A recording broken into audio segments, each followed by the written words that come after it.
Coach. Hey, thanks for joining me today on this Simple Coach to Coach interview.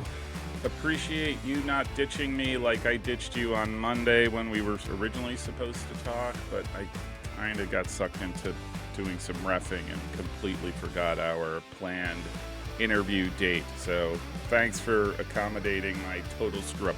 I've fired my executive assistant who handles my calendar and hoping my next one is going to do a little bit better job. So thanks a lot.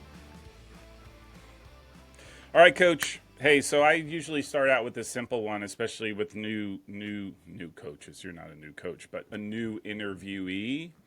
If I got this right, I think you've been the head coach at Elizabethtown since 2016, 15? Yep. 2016? 2016, yep. Maybe you could just talk about your soccer experience and how you ended up in the seat that you're in now. Yeah, absolutely. So I started, I guess, my soccer journey just like most people, really little, kind of built through the ranks and ended up doing my college search. And I ended up playing collegiately as a goalkeeper at LaSalle University in Philadelphia, which I Nice. absolutely loved my time there. And I was really fortunate during that time. I had a goalkeeping coach growing up, Todd Hofford, who ran a soccer camp, and I had attended his camp for many years. And then as I transitioned into college, he allowed me to start kind of being counselor at the camp. And once I graduated college, fortunate enough that Paul Royal at LaSalle hired me to be their second assistant on the staff, and continued coaching through one-on-one soccer with Todd as well. So that's kind of the start of where it all began with my coaching journey. And 2 seasons at LaSalle turned into 5 seasons as the top assistant at Lehigh University up in Bethlehem. Oh, wow. Yeah, very familiar. Yeah, so spent 5 years there. Loved the Lehigh Valley, and I was really fortunate to have a mentor there, in my head coach, who actually was a former Division III men's and women's coach.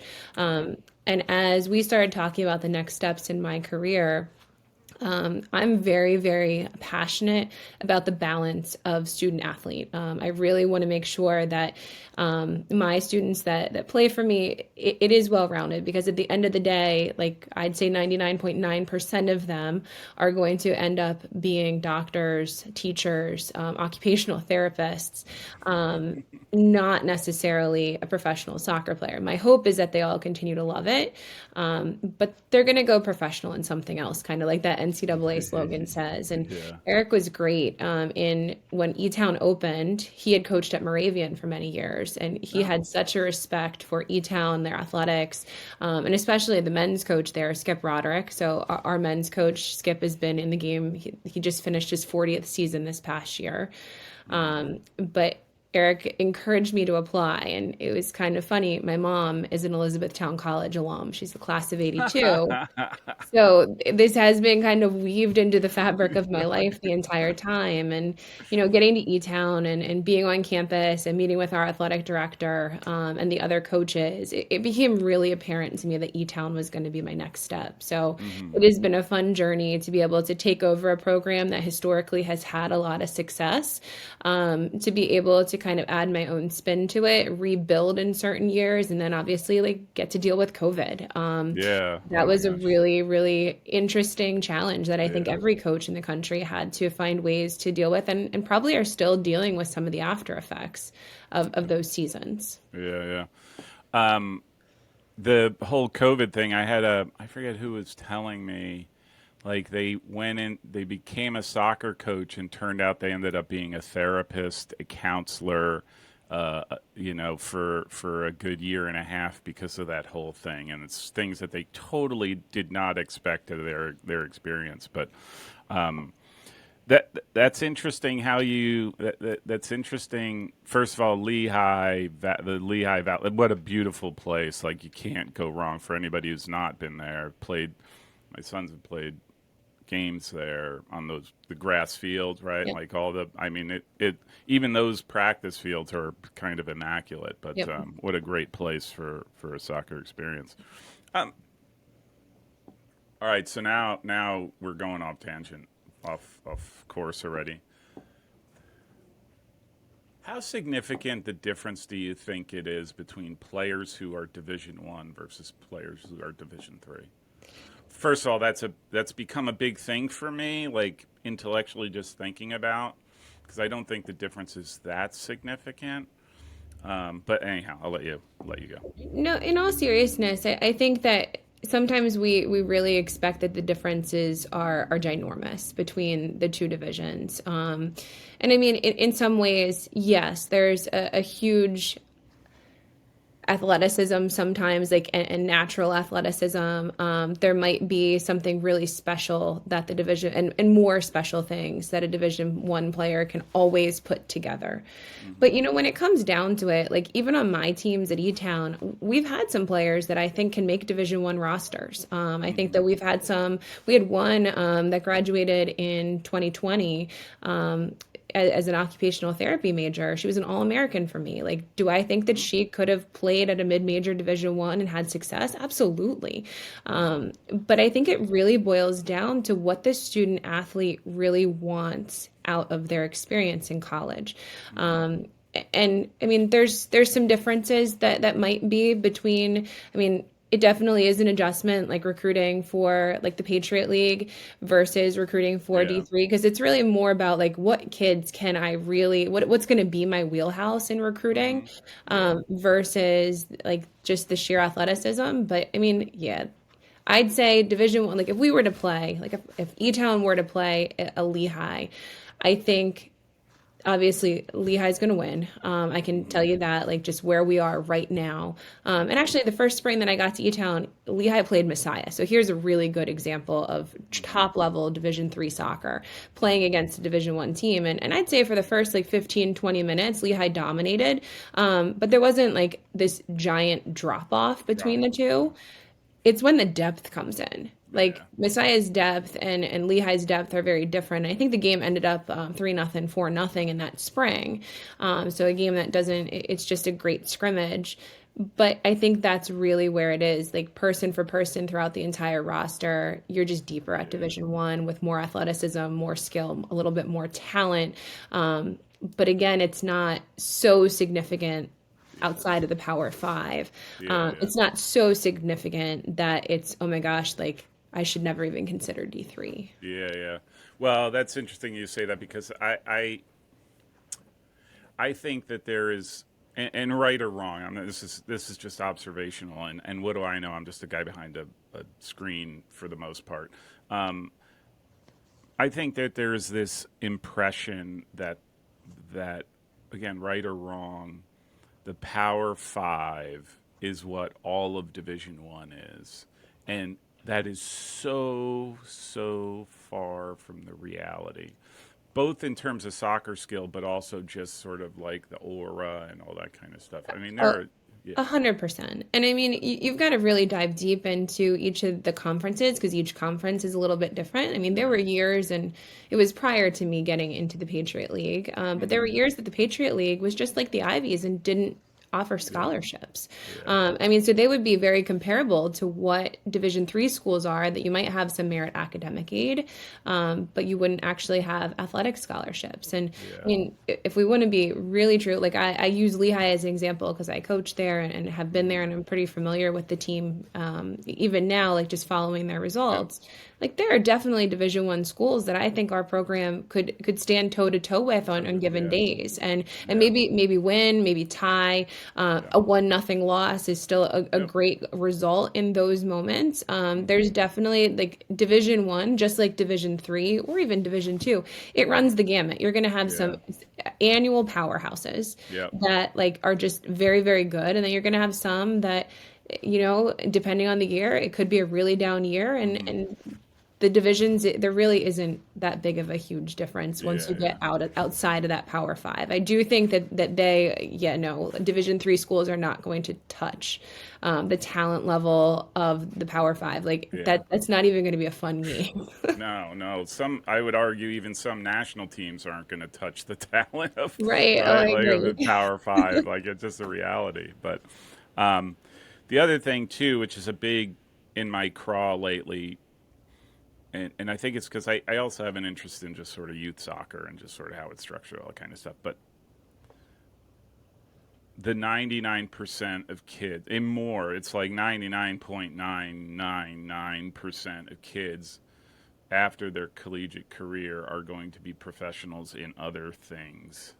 And I think club soccer forgets that to one degree or another, especially as you try to, we're trying to develop kids for the future. For what future? Because most of them aren't going to necessarily play at that higher level. But you're right. Do they still love it? And I sometimes wonder if kids end up loving it as much as I do, right? Like because of the constant playing and the constant drive to be better soccer players, and they forget about all the other things. But I'm on a rant. I got to stop that. And then finally, I knew I liked you, but now I like you even more because you were a goalkeeper. So we are kindred spirits in that regard. I love that. Hey, how and this is interesting too because of the Lehigh experience. Like, how big of a deal has team culture been for you at E-Town and what you're trying to accomplish, and again, sort of how you understand the student athlete and the priorities and things, like how important and encompassing is it for your program? I mean, I think somebody said it at some point, right? Culture is king. Culture has to be the cornerstone and the keystone of any program, especially like as you kind of take over as a new coach. I mean, you're trying to wade through and figure out your talent level and where people might lie on the field and what that pecking order of playing might be. But instantly, one of the things that you can start to lay the foundation of is who you want to be as a program.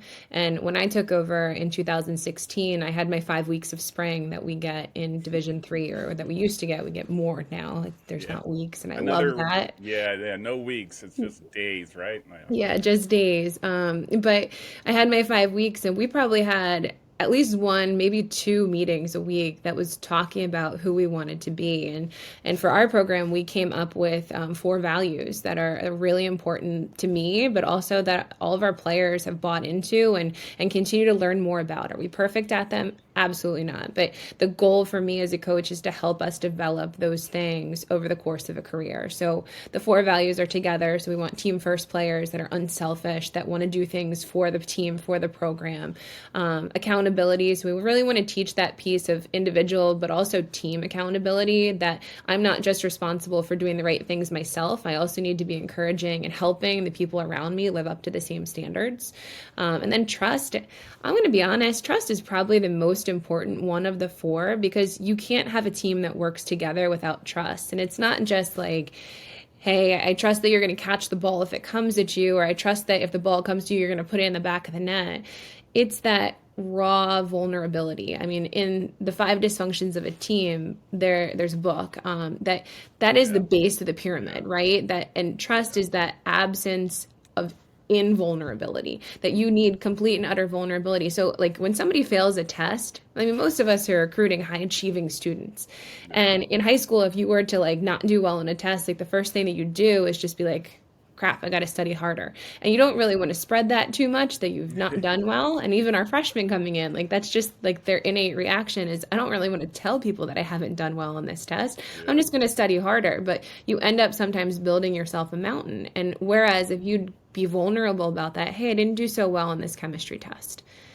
Well, the people that are around you, whether that's upperclassmen, your professors, coaches, they can connect you with a wealth of resources, but it takes you coming out of that comfort zone. And we need our players at E-Town to do that, not only with soccer, not only with academics, but just in general to become more cohesive. So that's something that we really have been working on throughout every single season that I've been here, to try to have that vulnerability with each other.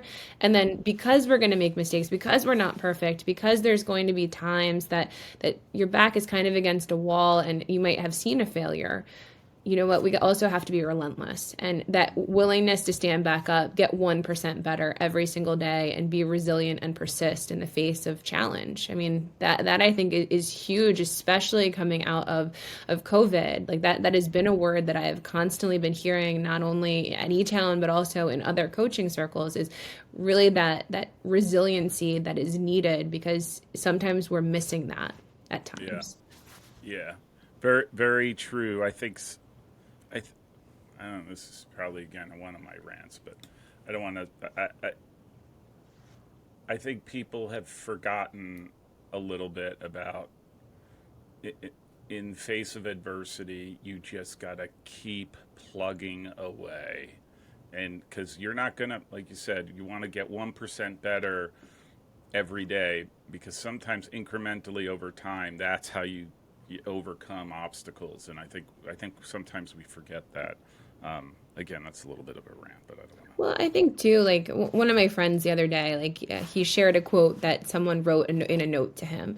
It's not, I mean, so often we think that obstacles come in the way of our path, and like that we have to like deal with obstacles. Like obstacles are not in the way of the path. The obstacles are the path. Like that's how we grow as Yeah. humans. And I think like having that mindset, it allows us to think differently about the failures that we're going to encounter, and the challenges, adversity that we're going to encounter, is not thinking that, oh my gosh, why me? No, Yeah. like this is just part of what Exactly. we have to do Yeah. as humans, as soccer players, as Yeah. students. We need that challenge, because if Yeah. we're not outside of that comfort zone, we can't grow. We don't get Yeah. better. Yeah. Yeah. I think too, like there are people who they're already behind the eight ball when they face an obstacle, because they have this expectation, right, wrong, Hollywood, whatever it is, that you're not supposed to face obstacles. Everything is supposed to be beautifully laid out before you, and it should be easy. And look how great that, like, that's not, I mean, geez almighty, that is so not life, like it. But, all right, I got to ask, what are your main recruiting areas? Where do you look for, like you mentioned, and I think rightly, right? You're looking for high achieving student athletes, just generically, both on the field and just because it makes your life so much easier if you do that. But where are you looking to get players to go to E-Town? Yeah, I mean, E-Town's a pretty regional school. Like the majority of our student population is coming from Pennsylvania, New Jersey, Maryland, Delaware, even New York a little bit. So I would say that that's probably the main zones that I'm looking for. And that was actually something in my interview process that I had looked at, because I had come from a school that we were recruiting Yeah, nationally. nationally. Yeah. And like you had to hit almost every pocket. But I really wanted to make sure that I was doing the right, and I was doing the right thing by not trying to go after these California kids if they never come to E-Town. Mm-hmm. So I think to me, where I've found, and you can look at our roster, like we're Delaware, we're Maryland, we're PA, New Jersey. Occasionally we get the New York, we've had a Connecticut, and obviously we can dip down into Virginia as well. This fall, I'm pretty excited. We have our first girl coming from Ohio since Wow. I've been here, so that's a different one. Yeah. But I mean, I think that's something that's really important, is to be able to kind of blend the states together, blend the different, I don't want to say different styles, because soccer is soccer, but different areas play soccer a little bit differently at times. Mm-hmm. I mean, there's a very, like, I mean, you can go into Philadelphia and you can look at the Philly teams. Like, there is just a like toughness to that Mm-hmm. soccer. I mean, but then if you compare it to like California, is a little bit more of like finesse, a Mm-hmm. lot more finesse. And you can look at little pockets even within states sometimes, that different mentalities of maybe like where people are playing, they just have different characteristics to their style of play. I love hearing that. That's my other, by the way, if it's not obvious, I have a lot of like theories and thoughts about things.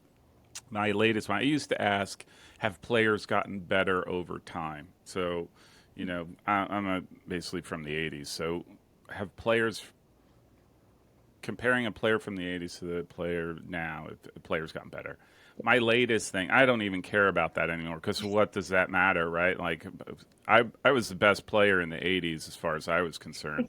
And just the national team never seemed to find the right phone number for me. But the truth of the matter, I think, is probably more applicable. My latest thing is regional differences. Are players different depending on where you look? Because I think that to me is the great, I guess, key to unlocking success in soccer. You don't want. I'm a big believer that club soccer is developing a lot of robots, and which is a concern for me. And and the answer to that is, can you go regionally to find players that fit I don't want to say position, but an attribute that your team doesn't have. So, you need a kid who's tough as nails defender as a CDM who might have the skill, but you just want somebody who's just going to be like the enforcer. Are you going to go to California for an enforcer, or are you going to go to Philly? And my first bet is, like, if that's what, assuming that you could recruit nationally, do my thing would be like, I'm going to go to Philly because I know the Philly kid, right? You know what There's a brand of soccer there. It's hard nosed. They yeah, have no problem getting stuck into tackles. yeah, Whereas, and you can, and I say this generally. I don't want to say that there's not a finesse no, no, player no, from yeah, yeah, South totally agree. Pennsylvania either. Like, I mean, there are more possession based players depending on the type of club that you have and who your coach is and what their beliefs are and how the game should be played. But for whatever reason, like, you can find a lot more just pockets of that more finesse. Like, we want to take Yeah, less touches, just pass the ball, yeah, or like those really high confident. I mean, a Long Island kid is a beast in and of itself, in that they just have that confidence, that innate yeah, confidence in yeah, how they play the game. So I mean, yeah, it really is neat to watch some of those yeah, minute differences that you can yeah, bring some of those, that flair. I guess I'll call it yeah, yeah, flair, to the yeah, game. yeah, yeah. But you can build a pretty good comprehensive team taking those attributes from different places to place into a team, right? You got the grit at some point, you got the determination, you got the confidence, all those different things. If you combine them all in the right way, which is what I think you guys try to do as coaches, right? Like, it's not just about skill, and it's Yeah, about what you're bringing to the table, right? absolutely. And I think it is that character. And some of that, like, I mean, E-Town is from Lancaster County, so you got a lot of farms around us. I mean, Yeah. there's something about farm tough as well. Uh, That's very true. Yeah, yeah. I um I just spoke to the Newman coach. Yeah, and I spoke to the Cobleskill coach, and asked them about the farm tough, if that's like okay. legit, and they're like, "Oh yeah, it's legit." Anyhow, that's funny that you bring that up. Um, all right, so let me ask you, shifting over to the season. Give me your, now that you've had some time, I guess, and probably, I don't want to say lost focus of of the fall, but what's your assessment of your past season? Uh, we, uh, I've said it to our recruits. I've said it to our recruits, and yep, time has helped because there's a lot of reflection that can go into it as to maybe root causes. We are so disappointed with the competitive results that we had in 2022.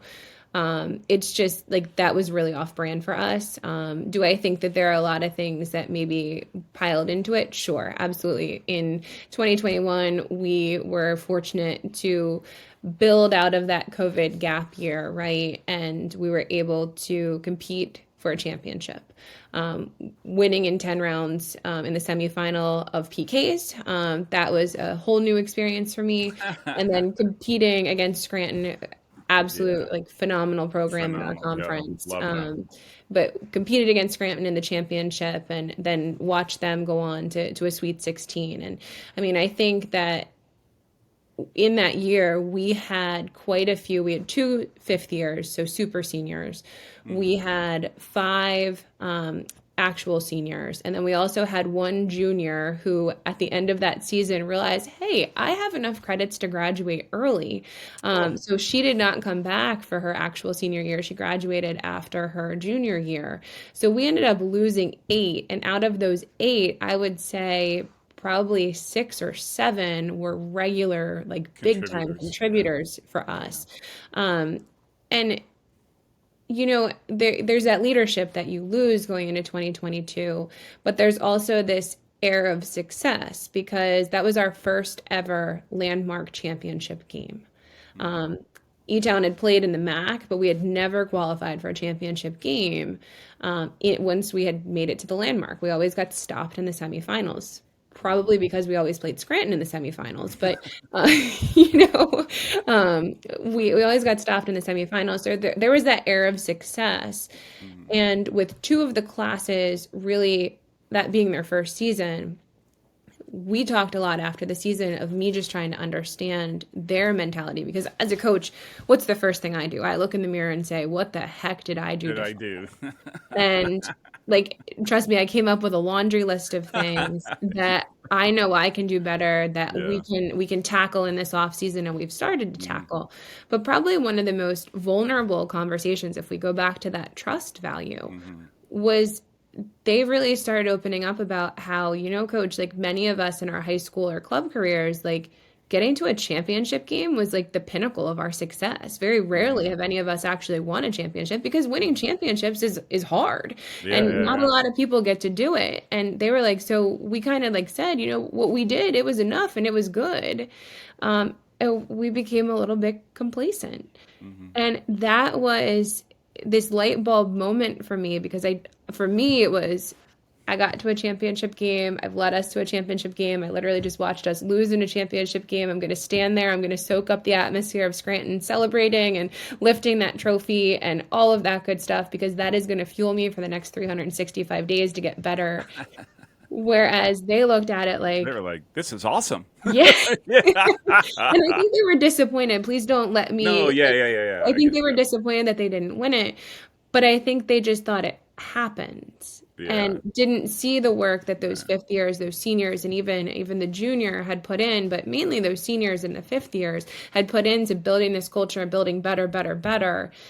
And those 7, 8 really led us that year and pushed us Mm-hmm. and drove us to be better. So we kind of came this year and me included with kind of the leadership, we were very young. Like our team was Mm-hmm. young, so I didn't do enough pushing and poking and prodding where I could have to help us kind of make up some of that leadership gap. Mm-hmm. And Mm-hmm. it comes and you look at the schedule. Yep, we took on TCNJ, who were national finalists. There was a 10-minute gap in that game that, oh boy, the floodgates opened and we did not recover well from that one. But that was in the second half. We entered halftime 1-0 off of Mm-hmm. a Shaw's goal, which like a shot that or a Mm-hmm. cross that ended up being a shot. But then that was kind of our unraveling of just like Mm-hmm. when you see these like really close losses like stacking up, you can have a choice. Like sometimes some programs like look inward and they find it and are Mm-hmm. able to turn that around. And other times like it becomes a little bit of a lack of confidence. And unfortunately for us, it was a little bit of a lack of confidence, but Mm-hmm. I am really excited going into the 2023 season because again, most of those games you look at and they're 0-0 ties, they're 1-1 ties, they're 1-0 or one goal losses. Those can be flipped. Those can be Yeah. Yeah. flipped by an air of confidence. So like do Yeah. I think that we're going to stay as low as we kind of were last year? No, I definitely don't. And I have a lot of confidence in the things that we've done this off season. Mm-hmm. But the crazy thing about 2022, if we would have won, I think, or tied that last game against Catholic, we were still going to playoffs. That's how crazy the Crazy landmark landmark is. was Yeah. in that last weekend. But obviously, unfortunately for us, Catholic did beat us, and they went on to be able to play in the playoffs that year. Yeah. But I see big things coming for us this year, Mm-hmm. which is exciting because the landmark expands too. We get 2 new Two teams new coming teams. Yeah. in. Wilkes and Lycoming. Yep, that's it. Yeah. So I think it'll be a really awesome season for us to Mm-hmm. kind of turn some things around, and we don't have that gauntlet of playing TCNJ, then Scranton, then McDaniel. Yeah.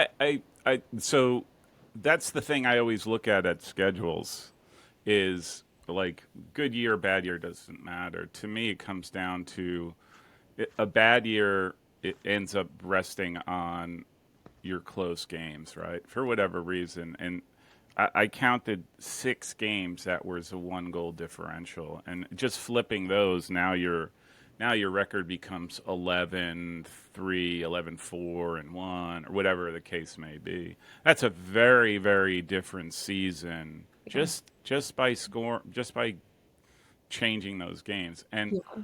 for anyone, I mean, you're playing Gettysburg, Franklin, Marshall, Susquehanna that had a banger year, TC&J, Scranton, McDaniel. I mean, these are programs that, holy smokes, like Yeah. you have them on your schedule regularly. I mean, they're top programs, right? Yeah, And you're going competing. into the season, I think I kind of looked and we were ranked our strength of schedule just based on the results of Mm-hmm. 2021. I want to say we were top 25 on day Yeah, one. I can totally see that. Yeah. In just because like our conference is pretty good Mm-hmm. with having Scranton, but then like we want to schedule strong. Yeah, Now yeah. this year with us adding some teams to the landmark, our schedule changed a little bit. So Mm-hmm. I definitely don't see us having that same exact gauntlet because like TCNJ came off. Yeah. We added Leadville in. Uh-huh. Penn State Harrisburg came off, and we added Lancaster Bible because Harrisburg and Lancaster Bible are about the equidistant from us. And Yeah, like yeah. those midweek games, you really want some close No, ones so you you don't have to can't. travel too much. I mean, otherwise they just become I don't want to say a waste, right? Your kids are wasted from Yeah. having to travel midweek. They're middle of school, and then you got to play a game. And Yeah. I would say those are. I don't think people realize if you go more than hour and a half, 2 hours. I think it's really, really hard to turn in a performance that's going to be worthwhile during a midweek game. Yeah, and then recover. I recover Yeah, for Saturday, and because a lot of yeah. those last year, a lot of those midweeks were non-conference games. So Yeah. then, especially when you turn the conference schedule corner, Yeah. you really want to be able to be Yeah. rested for that Saturday Yeah. game. Yeah. But I mean, this year it changes for us because we add a lot more conference midweeks. Yeah. Yeah. What I mean, get the challenges, but what were some of the highlights that you right? Because everybody holds on to something like this was awesome. Like what were some of those highlights that you have in mind from this past season? Yeah, I mean, I think to me, and I'm going to look at things probably differently as an analytical coach, right? I actually look at this season as necessary for our growth. I think in the ability of us to really like drive forward our leadership. I think some of the conversations that were had throughout the course of the year in how we can continue to get better. But like I look at it and like being able to go to Moravian, and I know it was a 0-0 tie, probably like it was a very eventful game, just like 0-0 tie. That's the first points in my time at E-Town that we've ever been able to take out of Moravian. Uh-huh. So as much as our team was disappointed about like not getting a result, we should have, could have, just as easily as they could have. But I mean, it was one of those things that I looked at him after the game and I said, like this is the first time we ever walk out of here not empty handed. Yeah, So I think that's being able to huge. take some of those things in stride as Yeah, well yeah, are really good, and you can build. And I mean, I am a big firm believer that in order to find ultimate success, you're going to have to fail along the way. Very rarely do we get it right the first time, and especially with a team that last year there was only 4 seniors, mm-hmm. there was only 4 juniors. So the majority of the team are sophomores and freshmen. Like we need that ability to grow, and I think that was it. Mm-hmm. That's definitely it for us, was being able to continue to learn and grow in that. But also like a great one of our freshmen. So at E-Town we have a pretty cool tradition. Mm-hmm. At our under our scoreboard, we have signs that have from the time that her field was built, so that from the men, because they were the first Mm-hmm. ones to play on it. Our program only started in the late 80s. So Mm-hmm. for the men, from the time her field was built, they have the first home goal scorer of every year listed on this sign. And the women, the same thing from when our program started. We have every single home goal scorer. So we opened up against Muhlenberg, and one of our freshmen just hit an absolute banger. And so we have a freshman, Jenna, who's up on that sign for all of eternity, which is pretty cool. That is awesome. You got to send me a picture of that. That would Oh, be I cool. I definitely would love. will. Yeah, totally dig that sort of thing. I it's funny. Again, crazy thoughts and theories. It's like that's the sort of thing that I don't like. I wish more schools did like that. Just like the big one, and I got this from visiting Marietta College in Ohio, where they showed the lockers, their lockers in their locker room on the men's side. I didn't get a chance to because they were just recruiting a new coach. But the men's locker rooms have the names of all of the players who were in that locker. So now you get this historical perspective of be like, oh, I'm following this guy or that guy. To me is awesome. I'd love to see that That stuff. is so cool. So Utown recently built, and recently we opened in the fall of 2019, the Bauer Center for Health, Fitness, and Hmm. Wellness, right? So our new locker rooms are up there. So for the entirety of our program, we used to have to come from like where the coaches' offices are in our basketball gymnasium and walk Hmm. the distance to our field. Well, now we get a little bit closer with these locker rooms. And that was one of the things that I needed to find a way to kind of carry that history with us. And Yeah. now we're kind of in that cycle that nobody has done this before. So, like, Hmm. spoiler alert, if any of my kids are going to be listening to this, they're one of their preseason projects is going to be I have these cards that if you drink the water, you need to remember those who dug the well, and they Uh-huh. do the history of their jersey number, and like That. talking about like what accolades like were they all Uh-huh. Americans, all conference, all region, Hmm. like what are they up on the board, are they on the sign under the Yeah. scoreboard, like having those hung in their lockers. And like the cool thing is every year I have mine from 2019 for the Hmm. coaching records, and Uh-huh. it's really neat to kind of just see where you Yeah. are in that. How are you going to leave the jersey? Are you going to leave it in a better Yeah. place? Like, is there Yeah. someone ahead of you, like that came prior to you that you want to chase, Hmm. and use to inspire you on a daily basis? Yeah. So, I that I don't think players, and it's not a today thing. I just think it's a normal being a 18-year-old kid at a school and sort of the atmosphere. But I don't think they realize like there are people who I remember my numbers. I remember who wears them. I look even now.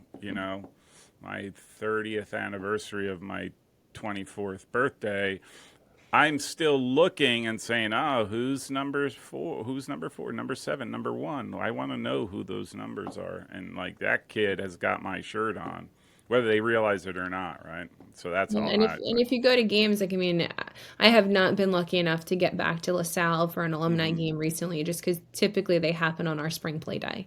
Yeah, But it's actually really cool to be able to like talk to the people that are currently yeah, wearing your jersey and like, yeah, hey, why did you pick that? Like, did Paul just give it to you, or do you have a yeah, story behind why you picked it? yeah, yeah, And some of the yeah, stories are pretty cool. Like, yeah, honestly, yeah, they're pretty cool why they pick numbers. yeah, yeah.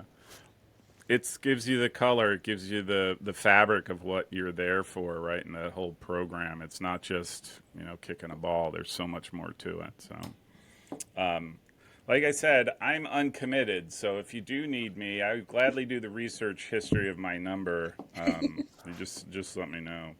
Um, I mean, just generically, just a couple more questions. I'll let you get on with your day. Did, you didn't you only had what, two ties, like does that, do you prefer overtime, not overtime? Would you okay with, again, you have a very limited experience, be different if you had six ties, right? But Yeah, I just your mean, general actually, like thoughts. if you look at the selection show, I want to say it was for the men. Somebody had like nine ties. Like Yeah, that's wild. Like to me, yeah. our two, yeah, I don't know. Like, I mean, I think it could have went either way. I think in the moment, and I remember thinking this at Moravian, like, oh my gosh, we probably got 10 shots off in the last 5 minutes. Like we were really Hmm. pressing. If you just could have Right. given us a couple more minutes. Um, yeah, I think it could have ended differently? Sure, I do. But at the same time, I do remember why all of us kind of tended to vote in the way that we Hmm. did to eliminate Yeah. the overtime periods in the regular season. And it's because people playing that much overtime early in the season, like it's really not helpful for health and recovery. Hmm. Maybe our players need, like, it's just, we need a little bit more time to recover. Hmm. And so many of those games continued to end in a tie even after the extra time. Hmm. But at the same time, I don't know. Like, there's a part of me that I missed that golden goal. Like, I can think back to our 2021 season. We went to overtime at Drew in what I continue to think it was a must win because we finished our regular season playing Scranton. Hmm. And if we wanted to qualify for playoffs, we needed to win that game. And we ended up winning it a couple minutes into overtime. And like the dog pile that happened in Hmm. that moment is like, those are some of the things that like Yeah. memories are made of. Like, you don't Definitely. remember like that it was against Drew. All you remember is, man, I hit this shot and it went in, and all of a sudden my team was on top of me. Hmm. So I don't Really? know. Like we'll see when it comes up for vote again how we all kind Yeah. of feel about it. But like Yeah. right now, it's definitely set in stone where it is. And like I guess like sometimes it's six of one and half dozen of another. Yeah, yeah. How do you Well, feel to me, about it's like you're picking poison, like you're picking your poisons, and I always say that they're just sort of adjusting the peripheries, right? I've just been saying, you know what? If you really wanted to have an impact on player load and all that kind of stuff, which was the rationale for the OT, you know what? Why don't you extend the season out a week longer and then bring in players a week earlier and just do that, because just that, even if it's just 10 days, right, you basically expand it out. Suddenly you're going to have, instead of 1 week of basically no midweek games, maybe you have two, maybe even three. Like, it all depends. And so suddenly you could start really being mindful of that. Whereas I think sometimes OTs, like, was it really an issue, or was it a solution or an issue looking, no, a solution looking for the issue, right? And now, oh, look at the OTs, look at, so anyway. Yeah, and I think you're absolutely right. Like, I mean, if you want to talk about like one of the biggest things that I like was just mind blown when I came from Division 1 to Division 3, Yeah. it's that we play the exact same amount of games Yep. Yep. in Exactly. less time. Less time. And Yeah. that, like, I mean, if you look at our schedule, you can compare our schedule to other teams. Like, we have a regular season that I will never go beyond 16 games that we play in the Yeah. regular season because I just don't see how it fits. Yeah. Like, we are not a school. Like, I remember my first season, the schedule I inherited had us playing Saturday, Sunday. And I Hmm. stared at him like there has to be a typo here. We're not playing back to back days. And Yeah.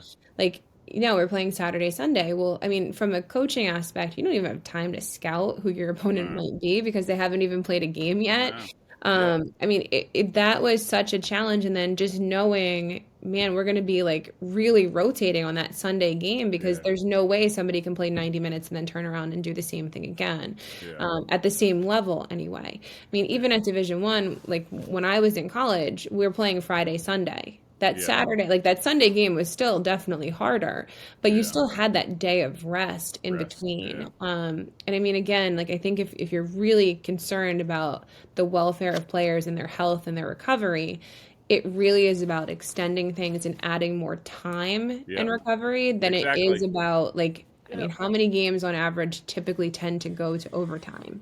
It Yeah. can't be it's not as many as end in a Right. win or a loss. Yeah. And then to sit there and say, okay, well, all of them are going to mostly end in a tie. It's a challenge, but Hmm. yeah, I agree. More days would be. I think that's the argument that all coaches at the Division 3 level. We want more Yeah. time with our student Yeah. athletes. Yeah. Yeah. Well, and two, like in your case, right? Your players, you basically played maybe you would have played a little bit less than a half, an extra half Yep. for in that season. That to me is, look, you get to a certain point where it doesn't matter if it's, an extra 3 games that you're playing. Yeah. Like at some point, you're just sort of how just trying to figure out how am I going to survive getting walking to practice or walking to the field, right? I think that's the reality, but I do think I just think if we're being realistic and you're really talking about how do we do what's best for the athletes, it's just more time, Yeah. more time. And like I said, I'm just like, want to add a week to the one end, push the national championship out a week. It's not going to be that determinant, right? It's not going to cost the schools dramatically that much on that end. The only part is the preseason, The right? Is where preseason, I don't want to make a blanket statement on this, mhm, but I think it's going to be really challenging to get yeah, preseason extended simply yeah. because of the cost to the Cost. institution. Totally agreed. That's it.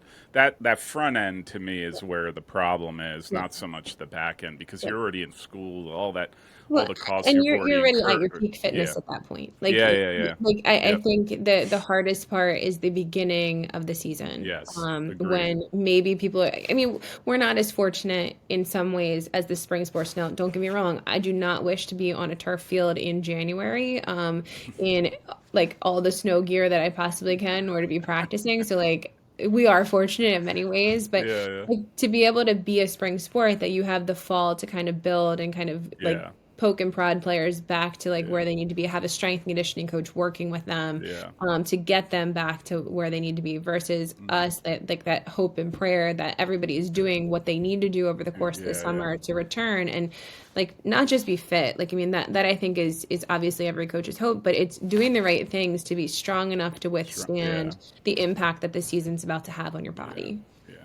I've said, and even for my days, like e- the first 10 days, it's like brutal on your body, and that's even coming into preseason, having done all the things that you think you can, because you're just not ready for the impact it's going to take, right? Right. Emotionally, physically, mentally, all those things in that preseason. I mean, you were hobbling after 10 days. You're like, my legs, I can't move my legs. Like it's just so anyhow. All right, stepping back off the soapbox. What does your recruiting class look like? I know you got a young team now. What's the recruiting class look like? You said I got to ask, where in Ohio do you have someone coming in from? Right around like Columbus. Oh, I think it's not too far away. It's not like oh, the other side of yeah, Ohio. yeah. But so we have her come in. We've got a good class coming in. We only graduated four, so it's Mm-hmm. smaller class. Mm-hmm. But I'm excited to see just kind of how they integrate with the team. I know I was on the phone with one of our young ladies yesterday. She's spending the summer down at the shore. She has a job down there and has been able to like as some of our players have rotated through their vacation, she's like getting workouts in with them, which is pretty cool. That's awesome. Like she's just like, yeah, like we just like ran on the boardwalk. I'm like, that's so much fun. Like that sounds, it's Yeah. great that you're meeting with our upperclassmen and Mm-hmm. everything. But like, I think that's the important thing. Like it was just getting them integrated because I think they're all talented. I think they all can add in. It's just a matter of how comfortable did they feel day one to be able to impact us. Um, and then lastly, I will ask the question. Don't and this is being recorded, so don't want to be any kind of quotes for an inspiration board Yes.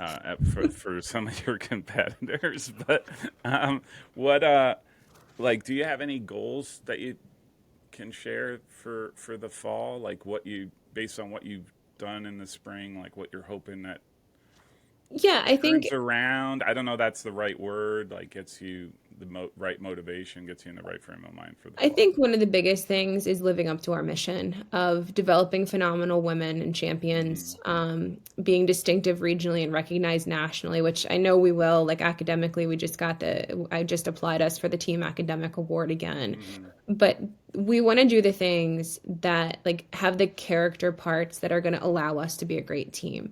I don't want to put numbers on it. I don't want to like set that target of like, I mean, obviously, I think every team goes into the season with the aspiration to compete for a championship and ultimately win a championship. But I think for us, it's doing the daily habits. Like my goal would be that we're able to show up every single day doing the daily habits that it takes for us to compete, to be at our best. And if we can do that, we're going to have a phenomenal season.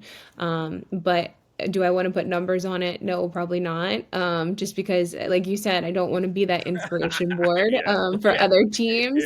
But I do want to be They're an gonna inspiration beat for us. Look ourselves. at them. Let's go after them. The sole reason for the Well, season, well, one game. let me tell you something. So we rolled up to Susquehanna this year, and Nick will laugh about this if he ever listens to this, because him and I have had conversations about it, like posted on their locker room door, like, and our girls were like in the locker room next door, was like, never forget, like 10 rounds of pee, like something like that. That was just like, they beat us last year. He's like, as a coach, is sitting there just like I would, like, guys, that was so last season. Like, we're not Yeah. dwelling on that fact. Like, let's just move past it. Let's be the best that we can today. Yeah. And the whole team is just like, they beat us in 10 rounds of PKs. We have to beat them. Like, and I tell you, that was a really hard fought game. They scored a Yeah, great late game winner, but like, oh my goodness, like, no, I do not wish to have that type of inspiration for anyone. yeah. Players don't forget. They don't. And I think No, players like don't those forget. types of things, like you just want to be able to be in that moment. And I think as Yeah. coaches, like we know the tendencies of players because we were all there, and even as coaches, like we get those things like kind of stuck in us.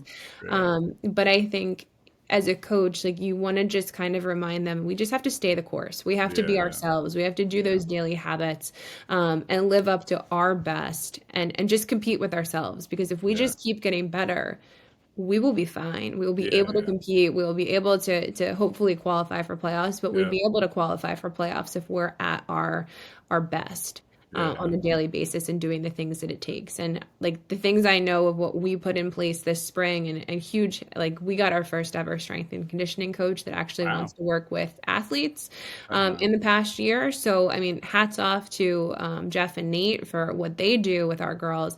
But this time that they spent in the off season, like I have really, like, it's that quiet anticipation period that I don't like want to sit there and be like, oh my gosh, we're going to be so great. But like, I think the pieces, the foundation is laid. The pieces are there. We just need to put Yeah. them together in the right way, Yeah. which is a lot of pressure on me and less so on our team. Yeah. Outstanding. Outstanding. All right, don't worry, you won't be on the board. By the way, Susquehanna is going to have that 10-round penalty kick thing up there for probably years to come. If I, yeah, I still remember, like, I still remember Capital University last on a Sunday beating us 1-0, and we lost the OAC title thanks to them. Yeah, I still remember, and I still don't like Capital for it. So anyhow, Coach, thank you very much. Do appreciate. Thanks again for rescheduling and being so amenable to this. This was fantastic. Loved it. I just realized you're relatively close. I mean, you're pretty darn close to Harrisburg, right? Yep. Yeah. So I go out there for business on my regular job. So and I'm due to get out there. So I'm actually going to stop by at some point. Hopefully during the fall, catch a game. But if not, you might see me knocking on your door. Yeah, please stop by. That'd be awesome. Shoot me an email and we'll make sure to hook you up, because I see some good swag in the background there. So we'll need to make sure that you can have some E-Town stuff up there. Oh, totally. Yeah. I guess, yeah. The kindness of coaches, like that's also just fantastic. And I, what's funny is I have one up there that is a renowned sworn enemy of mine, but is such a good coach. John Carroll, coach, is such a great guy. He's like, I'm going to win you over, and he sent me on. So anyhow. Oh, that's great. Yeah. All right, Coach. Thanks again. We'll touch base. Hopefully, I'll get out there, and I'll definitely be keeping an eye and cheering you guys on. Sounds great. Thank you so much for your time. Yeah, thank you.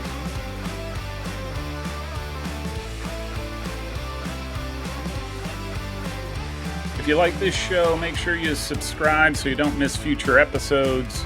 You can also find me on anti-social media on Facebook, Twitter, and Instagram. Thanks. This is a message from my Chief Marketing Officer. I think this keeps him happy.